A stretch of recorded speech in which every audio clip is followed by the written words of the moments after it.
Alright, another wonderful day of working on the brakes on the Black Widow Galant VR4. So today I was able to get it into the garage, so that's good. I can work in the garage, the comfort of my own garage. So I did this one yesterday, and I don't remember if I reported on it or not, but it yeah, that's right, I did. I drove it around the block, and then I checked all the rotors again with the thermometer, and they came out all pretty much, like, the backs were even and the fronts were even. So the brake is good now, but I upgraded this brake, and I have to go upgrade this one, and boy, am I not looking forward to it after yesterday's craziness. So I'm beginning to understand, like, why the second gen Mitsubishis and DSMs and all that, the 2G stuff is better than the 1G stuff, because it made it easier to work on. The engineers actually thought of shit. Like I don't really like this motor mount. I thought it looked cool, and it was nice beefy motor mount, but it turns out when I went to put it all back together, it was a pain in the ass. And then the brake lines suck on this. I remember I've never had that problem with the Eclipse. It has the same brakes, but this is, it uses like a kind of like a three-piece brake line. It's the one coming from the wall, and then a metal one, and then another one going to the caliper. So yeah, I'm beginning to understand, why the second gen is the second gen. It's improved. It's easier to work on. These the first generation, the early 90s Mitsubishis, are harder to work on than the second generation. It's the first time I've experienced working.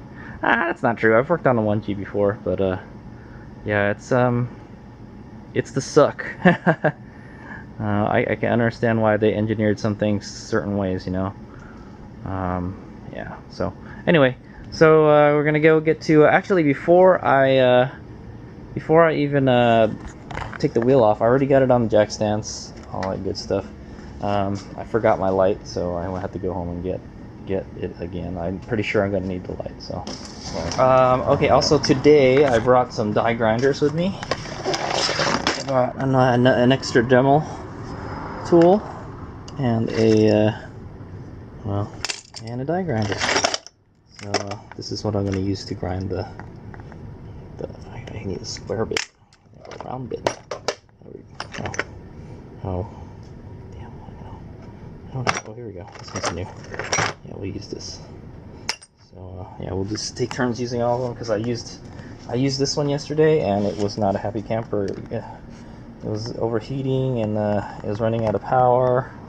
So I brought another one, and an air die grinder. So that's the only problem with the air die grinder, is like it runs out of air quickly. So, but that one's a more heavy duty one, so I think that'll be better. Like I said, I didn't really have to grind the hub that much to get it to fit. So who knows? It may just fit without grinding it. So we'll see. Maybe that hub is different than this one. We'll see. All right, time to get to work. I also brought some Craftsman flared nut wrenches. Hopefully these will be better than the Harbor Freight ones. Harbor Freight ones are okay, I guess, but I don't know, man. They just didn't do too good. Oh, I also wanted to point out that today was like 98 degrees or something in San Jose, so it's like I can only work at night. It's too hot to work on the car in the day, even if you're in the shade. Yeah. Okay, progress. I got the caliper off. Good stuff. Bracket will come off next. I already loosened the bolts. I think the next thing I might do is, I don't know, let's go take what we should do next. I think, yeah, that's what we should do next is I'm gonna take the rotor off this bracket, the rotor, the pads, and then stick the new one on there, see if it fits. If it doesn't fit, start grinding the rotor, because I know what I have to do already. And then we'll just let all this stuff drip out. It's no way around it, it's just gonna drip out. Alright, so I got new brake fluid anyways. Alright, I know, oh, the joys of brake fluid. As I speculated, it doesn't fit. See, so you can tell You can tell it doesn't go all the way by looking at it. So you see I coated the threads in anti-seize, so wherever the see how much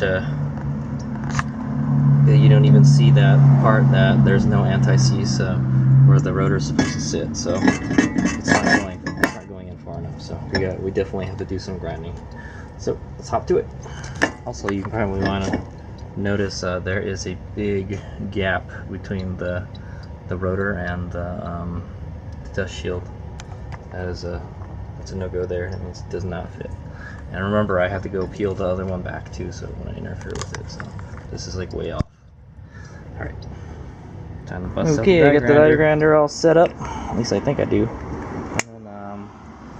And I'm gonna go grind this here. This there's a little step here.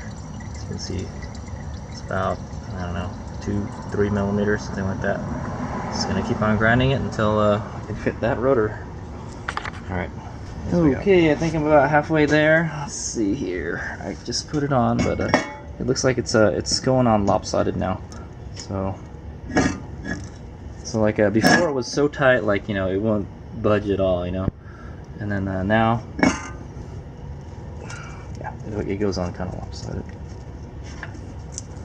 You can see it's gone a little bit farther on this side than it has on this side, and it gets stuck now too. So the other side, it was like it would just go whoop, just straight in. So that's the way we want it. Probably not too loose, but I don't want it too tight either. You want it just a little bit loose. And yeah, like guys, I've found out, yeah, the die grinder, it runs out of air really fast. So I'm doing a combination of using this one and then using this one, and I got another small Dremel. That one's running out of juice right there, and we should be able to knock this out pretty fast. Yeah. So my compressor's not very big. This one here is like I don't know, like a 20-gallon or something. It's bigger than the one I have at my other house, but this one is you need one of those really big ones for die grinding and stuff. Okay, a few more minutes of grinding and it was good to go, I think. So anyway, I'm gonna try to bolt it on with the bracket now, but I think that's flush right there. So you can start seeing that the section where there's like no anti-seize on it. It may need to be grinded more. I'm not sure. It looks pretty close to the rotor, but I think it's supposed to be closer. I mean the dust shield, I think it's got to be closer than that. I'm not sure, but anyway, what I'll do is I'll put the bracket on now, and then we'll see if it fits. All right, so it looks good. It looks like it clears. I'm gonna grind it a little bit more just to make sure it's not crooked. As you can see, it clears the bracket. If I have to press it in too, so that means steam. It's good. So, but I'm gonna go grind it just a tiny bit more, just in case, and then put it on. All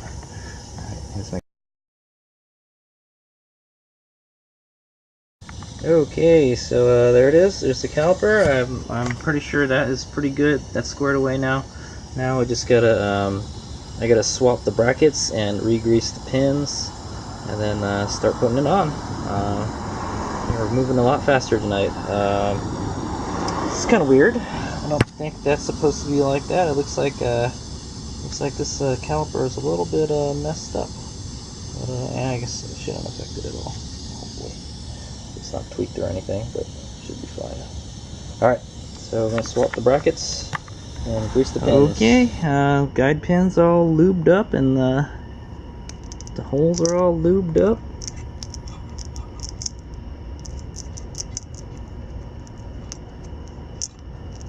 Go. Might add a little more to this one. This one I had actual suction to it. I pulled it out.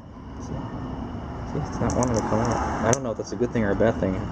I know it's just to move freely, you know, but it's like kind of just gliding on the grease. Cool. Alright. Time to put the booties on and then stick it on the caliper. Oh, alright, this is the part that I'm dreading the most. So it's putting the caliper back onto the line. That's where I had the most trouble yesterday. So I think I'm not gonna put the pads on yet. Yeah, let's not put the pads on first. Let's be more concerned about putting the caliper back on. And that Alright, here it goes. So what I'm going to do is I'm just going to take the whole caliper, thread the whole thing by twisting the caliper onto the line, and then try to stick the caliper onto the bracket. And hopefully everything lines up this time. It didn't yesterday. I'm assuming it's because it's a different caliper, and you know, there's different number of threads in there or something. It stopped at a different point is what I'm trying to say. So if I had put the same caliper back on, it wouldn't have been a problem. But yeah, so if not, we're gonna have to try to take this off, and then put the whole line back on. Okay, I just tried and no dice, so we got to take the brake line off. Damn it! All right. Hopefully I can crack it open. Ooh wee! Lucky, lucky, lucky! I got it. It was easy. It was like it's supposed to be. Oh damn! I still need the wrench to do it, but there's what is it? A 10? There. Check it. Yeah, it comes out. No problem. No strippies this time. No strippers. You want to blow some of that dirt out of there first. Yeah, I got it. No problem. Awesome. So we're just gonna undo this, take this clip out, and pull.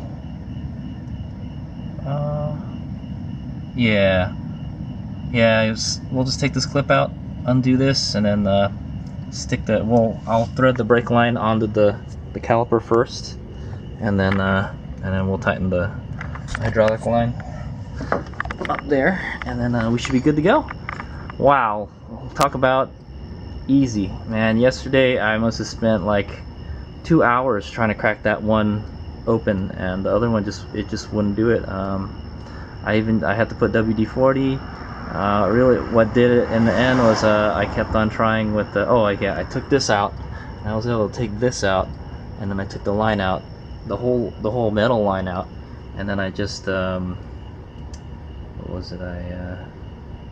I used the vice grips to take it out after having stripped it a whole lot. So, but luckily I was able. Luckily I didn't damage it. That's the good thing. That's the best thing. It's stripped now. It's gonna be a bitch to get out from now on, but whatever, man. You can get these remade somewhere. You can go to like Royal Brass and then have these remade, or you can just find one off one in the junkyard if you can break it loose. Yeah, I really don't like the brake lines on this car. They suck. It sucks a whole lot, man. The Eclipse, I think it's just this. It just comes from here and then goes straight to the brake line. I don't know why. What the need for all this extra stuff is. I mean, it's the front of the car. It's really, you know, I know it moves and everything, but it's too many brake lines. You got one there, you got one there, and one there. It's like 3 brake lines, man. What do you need so many? I don't understand. Not a very good job, Mitsubishi. Oh, there's some grease here too. All right, so that's the plan. Looks like things are going much better than yesterday. Okay, line's loosened. I sprayed out all the dirt in there from it, so it doesn't contaminate the brake lines.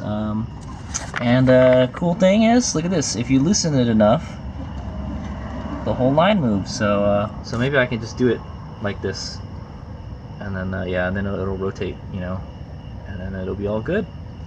All right. Okay, so I still think these the brake lines are not properly on there, the brake line bracket, because it seems like it's still too tight. Look at that, see? Pulls it all the way, and it has to rotate to do the thing. So I'm gonna do what I did with the other side. Is I'm gonna go what is it? I'm gonna loosen the bracket and move it a little bit closer to the caliper. I don't know, man. What the hell? It's not like it's any. Oh, you know what? It is a little different. The caliper is a little bit farther than it used to be. So that, yeah, I think that's the problem. That bearing well. That's what the problem is. Okay, it's not whoever installed this before. It's that I put a bigger caliper, a bigger caliper bracket that pushed the brake rotor out, the brake caliper out a little bit, enough to make a difference where that's like too tight. So. Yeah, okay. No problem. I got it. That's what I have Mr. Screwdriver here for, right? Just loosen this bad boy a little bit. Turn it a little bit. Oh no, not this. Don't turn this. The whole thing's gotta go. Oh, weird little. There we go. There we go. Now it's a little closer. So, then a little test. It still pulls it a little bit. Let's move it a little more. Kind of makes this one a little bit pinched, but okay. I'm gonna go tighten it right there, and then we'll see what happens. All right. Okay, much better, much better. It still kind of gets straight a little bit there, but it doesn't have that much problem anymore. It'll stretch a little bit. It'll be fine. Boom. All right. So now we'll go tighten that up. Let me do it by hand. All right. Okay, so I kind of messed up. I tightened this, and then I was like, oops, wait a minute, I didn't tighten this one yet. So I went and loosened it, tightened it again, and then tighten that one. And then now it kind of bunches up a little bit. I don't know why, but that's okay. It's fine when it's down there. So that's okay. Ouch. All right, now time to put the pads. So just gotta go and put the clips. Clips gotta go on. Gotta get the pads, grease the pads up, the backings, swap the metal backings, and then put the last guide pin in. All right, good to go. I hope all this shit fits. Yeah, looks like it fits. Yeah, for the test, I'll put the wheel back on and I'll spin it and see if it's lopsided or anything. Hope it's not lopsided. If anything, when you torque the wheel on, it'll press itself onto the hub. So hopefully that'll do the trick, right? All right. So let's get the pads on there. All right. So I got the pads all gooped up and everything ready to go. Got the backings off. So when I tore the backing off of this one, I noticed, hey, these are EBC pads. They're EBC green stuff. These are actually pretty good brake pads. I thought, you know, the previous owner said there were like, he didn't even know what pads were in there. I think he said there were some like cheap ones or something. But yeah, I did notice that the brakes were not very good when I first test rode it too. So I don't know, man. But I think it's had this problem with the piston for a while now. You know, it's just getting worse and worse. So it's a good thing to fix it now. So yeah, these are EBC green stuff. These are actually good pads. These are the ones that I use on my motorcycle. Not the green stuff, but I think green stuff is I think that's their street pad. So these are street pads. But see, this one is the right side and that's the left side. See how much darker those are? See, they're not quite as bright and cool looking. It's got that kind of Kawasaki green color. These are the ones on the side, or the caliper was seized. So these pads are like cooked, man. They're burnt. Still got a lot of meat on them. See? I'd say probably more than half life left on them left. But I would not use them. Simply the fact that this one, I mean, these are good, but these ones got cooked. So I would say do not use those. They're probably all glazed and stuff. No good anymore, man. I mean, I don't know. I guess you could, if you got some sandpaper, some really gritty sandpaper, and sanded it, probably still use it. But yeah, I'll probably hang on to them. Maybe be able to use them. But I'm gonna go with the Metal Masters. Yeah. So, all right, let's install them. Okay, back on there. Looking good, looking good. It's 9:30 now. When did I start this? About like 6 or something. 6 and 9. It took me like 3 hours to do this one side. I was just taking my sweet time though. I'd figure, you know, yeah, it'd probably take like an hour and a half if you were just blazing through it, you know. And then it would probably take, yeah, 2 hours. 2 hours. I'd probably just messing around for like an hour. So 3 hours. It took me like 5 or 6. So I have my time this time. Anyway, so what I'm gonna do is still gotta bleed the brakes, and then we're done. But what I'm gonna do is I'm gonna put the wheel back on, and then we're gonna see if everything lines up. No rubbish. Okay, wheels back on there. Didn't torque it, but I gunned it down with my handy impact gun here, and it's good. Looks like it clears everything. That dragging sound you hear is probably this, I don't know, whatever this is. There's some like kind of corrosion. I guess these brake rotors have been sitting around for a while, you know. No, actually these look like they've been made from like, they look like they've been made from like another set of rotors. It's like they just used the hub and then they just changed the part that, you know, the pads touch. I don't know, whatever. But anyway, it looks good. So take them back off and then on the bleed. Alright, here's my go. Actually, yeah, before I take the wheels off, I'm gonna go put some brake fluid in the reservoir.